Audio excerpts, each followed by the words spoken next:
Hello दोस्तों, ABC coaching YouTube channel में आप सभी का स्वागत है। दोस्तों, आशा है कि आप अपने बोर्ड एग्जाम की तैयारी अच्छे से कर रहे होंगे।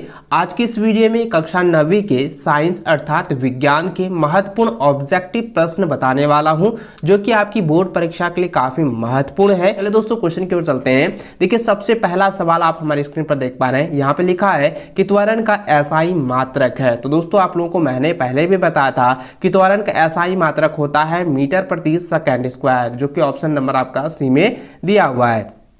अगला क्वेश्चन है कि वेग में परिवर्तन की दर है। तो दोस्तों, आप लोगों को पता है कि वेग में परिवर्तन की दर को हम लोग त्वरण कहते हैं, जो कि ऑप्शन नंबर सी में दिया हुआ है।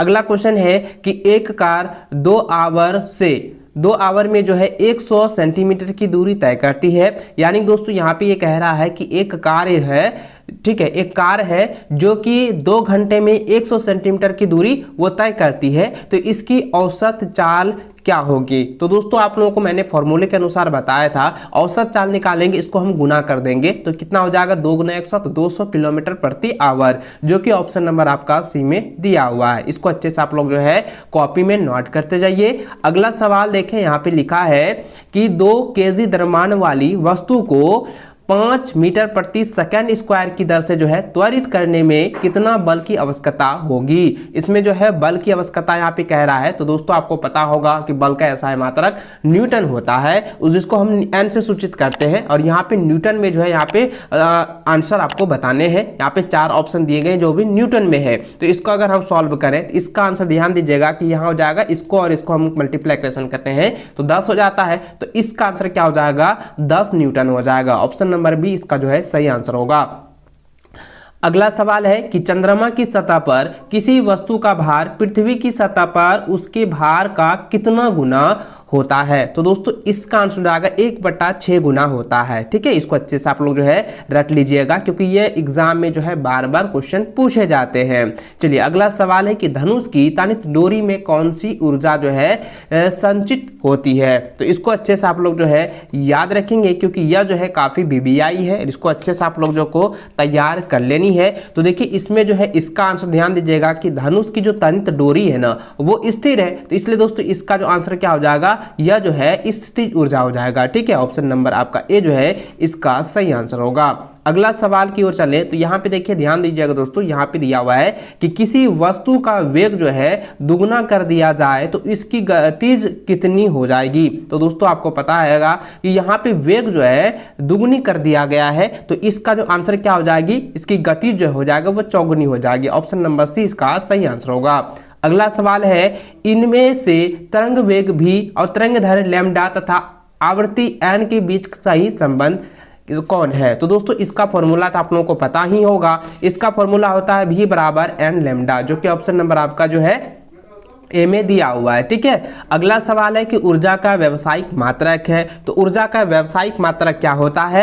वैट होता है। तो ऑप्शन नंबर आपका जो है डी हो जाएगा सही आंसर, वाट। ठीक है, इसको अच्छे से आप लोग जो है रट लेंगे। अगला सवाल है, सार्वत्रिक गुरुत्वीय स्थिरांक जी का एसआई मात्रक है। तो इसका एसआई मात्रक क्या होता है? एन एम स्क्वायर पर जो है यानी कि केजी स्क्वायर, यानी कि न्यूटन मीटर। ठीक है, याद रखेंगे, न्यूटन मीटर स्क्वायर प्रति केजी स्क्वायर। इसको अच्छे से आप लोग जो है रट लीजिएगा। अगला सवाल की जो ओर चले तो यहाँ पे लिखा है कि यदि किसी पिंड का विस्थापन 0 है तो बल द्वारा उस पिंड पर किया गया कार्य होगा। तो इसका आंसर हो जाएगा 0 जूल जो है कार्य होगा। ऑप्शन नंबर इसका जो है ए सही आंसर होगा। अगला सवाल है, निम्न में से किसका जड़त्व अधिक है? तो दोस्तों, रेलगाड़ी का जड़त्व जो है सबसे अधिक होगा, क्योंकि साइकिल, कार और बस रेलगाड़ी की अपेक्षा जो है कम भार वाला है और कम लंबाई वाला है। तो दोस्तों, इसका जो जड़त्व होगा ना, तो ये रेलगाड़ी का सबसे अधिक जड़त्व यहाँ पे होगा। अगला सवाल यहाँ पे दिया हुआ है कि द्रव्यमान और वेग के गुणनफल को कहते हैं। तो द्रव्यमान और वेग के गुणनफल को हम लोग क्या कहते हैं? समवेग कहते हैं। ऑप्शन नंबर ए जो है इसका सही आंसर होगा। अगला सवाल दिया है कि ध्वनि तरंगे होती है। तो दोस्तों, मैंने आपको पहले भी बताया था कि ध्वनि तरंगे क्या होती है? अनुप्रस्थ तरंग होती है। तो ऑप्शन नंबर ए जो है इसका सही आंसर होगा। अगला सवाल है कि सामान्य मनुष्य के कानों के लिए सर्वताप्रास क्या है? तो इसका आंसर जाएगा 20 हर्ट्ज से लेकर 20,000 हर्ट्ज तक। ऑप्शन नंबर ए इसका सही आंसर होगा। अगला सवाल है, स्टील का जहाज पानी पर नहीं डूबता है, लेकिन स्टील की कील कांटी जो है यानी स्टील की कील अर्थात कांटी पानी में डूब जाता है, इसका कारण है। तो दोस्तों मैंने इसके बारे में पहले भी आप लोगों को डिस्कस करके बताया हुआ था सब्जेक्टिव में, और मैंने इसको अच्छे से समझाया था कि क्यों नहीं डूबता है और क्यों छोटी से छोटी वस्तु जो है डूब जाती है, जैसे कि कील हो गया तो ब्लेड हो गया, ये सब कैसे डूब जाता है। तो इसके बारे में मैंने आपको पहले बताया था, क्योंकि यह जो है यह जो प्रक्रिया होती है वो उत्प्लावन बल के कारण होती है। तो ऑप्शन नंबर आपका बी जो है सही आंसर होगा, उत्प्लावन। अगला क्वेश्चन देखें, लिखा है कि संवेग परिवर्तन की दर समानुपाती होती है, इसका आंसर जाएगा आरोपित बल के समानुपाती होता है। ऑप्शन नंबर बी इसका सही आंसर होगा। अगला सवाल दिया है कि जड़त्व का एक उदाहरण है, सॉरी जड़त्व नहीं है, तत्व का एक उदाहरण है, यहाँ ध्यान दीजिएगा। ऑप्शन यहाँ पे क्वेश्चन जो है काफी इंपॉर्टेंट है, इसको अच्छे से याद रखेंगे। तत्व का एक उदाहरण होता है, तत्व का उदाहरण होता है ऑक्सीजन। ऑप्शन नंबर डी इसका सही आंसर होगा। अगला सवाल है कि 1 मोल बराबर होता है, तो 1 मोल बराबर होता है 6.022 गुना 10⁻23 कण। ऑप्शन नंबर ए जो है इसका सही आंसर होगा। अगला सवाल की ओर चले तो यहाँ पे देखिए 20वां नंबर क्वेश्चन ये ऐसा पूछा गया है, ये काफी रिपीटेड क्वेश्चन है, इसको अच्छे से आप लोग रट लीजिएगा। यहाँ पे क्वेश्चन दिया गया है कि ऑक्सीजन का सही इलेक्ट्रॉनिक विन्यास निम्न में से कौन है। तो दोस्तों इसका आंसर जाएगा यहाँ पे ऑप्शन नंबर सी हो जाएगा 2, 8, 6। ठीक है, ये हो जाएगा ऑक्सीजन का इलेक्ट्रॉनिक विन्यास, इसको अच्छे से रट लीजिएगा। अगला सवाल है कि प्रतीक C12 और 6 से कार्बन का द्रव्यमान संख्या है। तो दोस्तों इसकी द्रव्यमान संख्या अगर निकालें तो दोस्तों आप ध्यान दीजिएगा, इसमें हम क्या करेंगे, ऊपर वाला जो है क्या है, ये द्रव्यमान है, नीचे क्या है आपको मैंने पहले बताया था ऊपर और नीचे के प्रतीक को। ठीक है, तो यहाँ पे द्रव्यमान की संख्या पूछी जा रही है, द्रव्यमान संख्या क्या हो जाएगी, 12 हो जाएगी। तो ऑप्शन नंबर आपका जो है 20 का सही आंसर होगा। अगला सवाल है कि यदि किसी तत्व का परमाणु क्रमांक A तथा परमाणु द्रव्यमान Z है तो उसके परमाणु में उपस्थित न्यूट्रॉनों की संख्या होती है। तो दोस्तों जब न्यूट्रॉन ज्ञात किया जाता है तो क्या होता है, वो माइनस में होता है, तो यानी कि A-Z हो जाएगा, जो कि ऑप्शन नंबर आपका सी में दिया हुआ है। इसको अच्छे से लिख लीजिए, कॉपी में नोट कर लीजिए।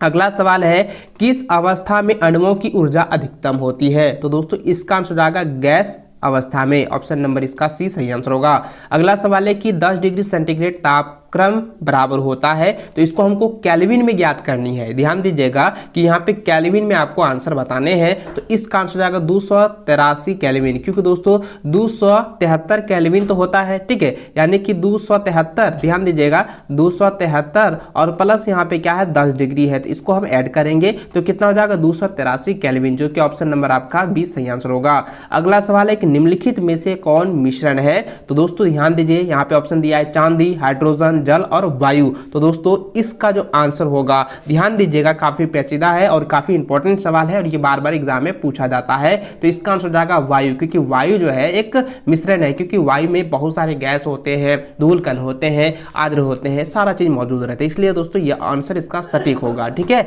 अगला सवाल है 26 नंबर, देखिए यहाँ लिखा है कि Cl आयन, ठीक है, Cl आयन क्लोरीन आयन में जो है संयोजकता इलेक्ट्रॉनों की संख्या होती है। तो दोस्तों इसका आंसर जाएगा ऑप्शन नंबर ए, 16 इलेक्ट्रॉनों की संख्या होती है। ऑप्शन नंबर ए इसका सही आंसर होगा।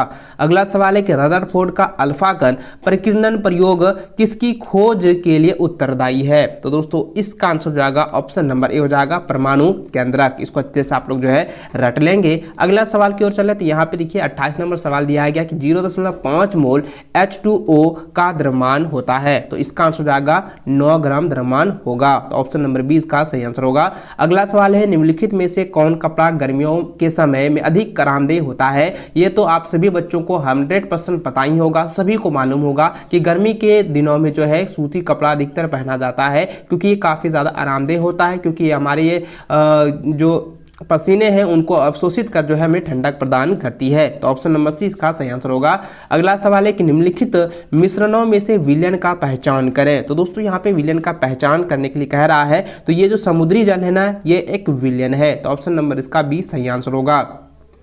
अगला सवाल दिया हुआ है कि केनाल किरणें किसका किरण पुंज है। तो केनाल किरणें जो है ध्यान दीजिएगा, यह एक प्रोटॉनों का जो है किरण पुंज है। अगला सवाल है किसी तत्व के परमाणु में 18 न्यूट्रॉन और 17 प्रोटॉन है, तत्व का परमाणु द्रव्यमान होगा। तो दोस्तों ध्यान दीजिए, यहाँ पे परमाणु द्रव्यमान पूछा जा रहा है। तो मैंने आपको बताया था कि परमाणुओं की संख्या और न्यूट्रॉनों की संख्या जो है, यानी कि न्यूट्रॉन और प्रोटॉन को आपको क्या करना है, जोड़ देना है। तो 18 और 17 जोड़ते हैं तो 35 आता है, तो ये 35 द्रव्यमान हो जाएगा, परमाणु द्रव्यमान। ठीक है, ऑप्शन नंबर ए इसका सही आंसर होगा।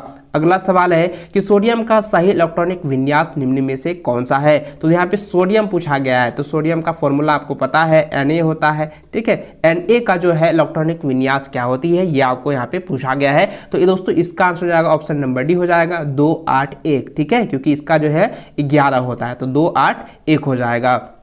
अगला सवाल है, लिखा है कि 1.8 ग्राम H2O के अणुओं की संख्या होगी। तो दोस्तों ये बार बार जो है रिपीटेड क्वेश्चन है और ये बार बार बोर्ड की परीक्षा में 100% पूछता है। तो इसको अच्छे से आप लोग याद रखेंगे। इसका आंसर हो जाएगा 6.022 गुना 10 पर पावर 22। ठीक है, इसको अच्छे से आप लोग जो है रट लेंगे। अगला सवाल देखें, यहाँ पे 35 नंबर दिया है कि आत्महत्या का थैला कहा जाता है। तो आत्महत्या का थैला जो है लाइसोसोम को कहा जाता है, जो कि ऑप्शन नंबर बी में हुआ है। अगला सवाल है कि कोशिका का पावर हाउस है। तो कोशिका का पावर हाउस को हम लोग क्या कहते हैं, माइटोकॉन्ड्रिया के नाम से जानते हैं। तो ऑप्शन नंबर ए इसका सही आंसर होगा।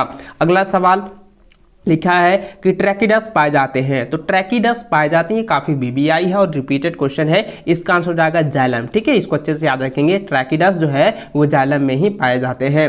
अगला सवाल 38 नंबर पूछा गया है कि मलेरिया का रोगवाहक है। ये तो आप सभी को मालूम है कि मलेरिया का रोगवाहक जो होता है वो मच्छर होता है, जो कि ऑप्शन नंबर बी में दिया हुआ है। अगला सवाल है कि ओजोन गैस पाई जाती है। तो ओजोन गैस जो है वो समताप मंडल में पाई जाती है, जो कि ऑप्शन नंबर सी में दिया हुआ है। ठीक है, अगला सवाल है कि पौधों द्वारा संश्लेषित पदार्थ कहलाते हैं। 40वां नंबर क्वेश्चन जो है काफी रिपीटेड है और इसको अच्छे से आप लोग जो है याद रखेंगे। क्वेश्चन एक बार फिर से पढ़ देता हूं कि पौधों द्वारा संश्लेषित पदार्थ कहलाते हैं। तो पौधों द्वारा संश्लेषित पदार्थ को हम लोग कहते हैं जैव रसायन। ऑप्शन नंबर ए का सही आंसर होगा।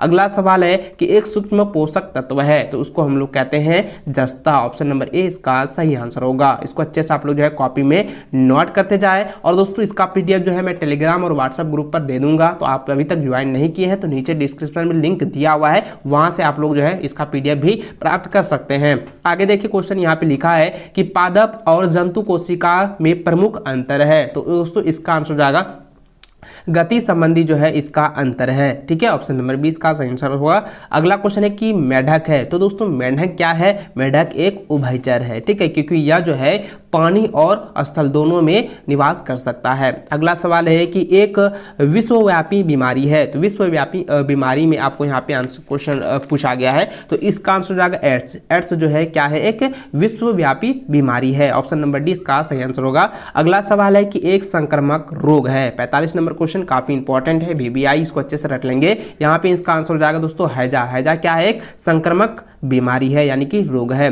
अगला सवाल है कि ओजोन है। तो ओजोन क्या है आपको पता होगा। ओजोन जो है वह एक गैस है, जो कि ऑप्शन नंबर सी में दिया हुआ है। ऑप्शन नंबर सी हो जाएगा, सॉरी ऑप्शन नंबर डी हो जाएगा गैस। ठीक है, इसको अच्छे से याद कर लेंगे। अगला क्वेश्चन आपका 47 नंबर है कि ईडीबी क्या है। तो देखिए दोस्तों ईडीबी क्या है, ये तो बार बार एग्जाम में पूछा जाता है कि ईडीबी क्या है, एक धूमक है। ये तो आप लोगों को मैंने पहले ही बताया था कि फुमिगेंट होता है। तो ऑप्शन नंबर यहाँ पे क्या हो जाएगा, ए जो है इसका सही आंसर हो जाएगा। ईडीबी जो है एक धूमक है। अगला सवाल है कि किस प्रकार के उत्तकों की क्रियाशीलता के कारण जो है पौधों में वार्षिक वलय बनते हैं। तो दोस्तों इसका आंसर हो जाएगा दृढ़ उत्तक। ऑप्शन नंबर आपका डी सही आंसर होगा। अगला सवाल है 49 नंबर, यहाँ पे पूछा गया है कि वायुमंडल में नाइट्रोजन की प्रतिशतता होती है। तो वायुमंडल में नाइट्रोजन की प्रतिशतता होती है 78%, जो कि ऑप्शन नंबर आपका बी में दिया हुआ है। अगला सवाल है कि पादप कोशिका के चारों तरफ पाई जाने वाली झिल्ली को कहते हैं, इसको हम लोग कहते हैं कोशिका भित्ति। ऑप्शन नंबर आपका डी सही आंसर होगा। इस वीडियो में बताए गए 50 क्वेश्चन को जो है आप लोग अच्छे से कॉपी में रट लीजिए, लिख लीजिए। और दोस्तों मैं आपको कहना चाहूंगा कि यह जो है बोर्ड की परीक्षा में पूछे गए प्रश्नों का ब्लूप्रिंट है, इसको अच्छे से आप लोग जो है तैयार कर लीजिए। इससे कई सारे क्वेश्चन आपकी बोर्ड की परीक्षा में आ सकते हैं। तो चलिए दोस्तों, इस वीडियो को आपने अभी तक लाइक नहीं किया तो लाइक करने के साथ साथ चैनल को सब्सक्राइब जरूर कर लीजिएगा। मिलते हैं नेक्स्ट वीडियो में, तब तक जय हिंद, वंदे मातरम।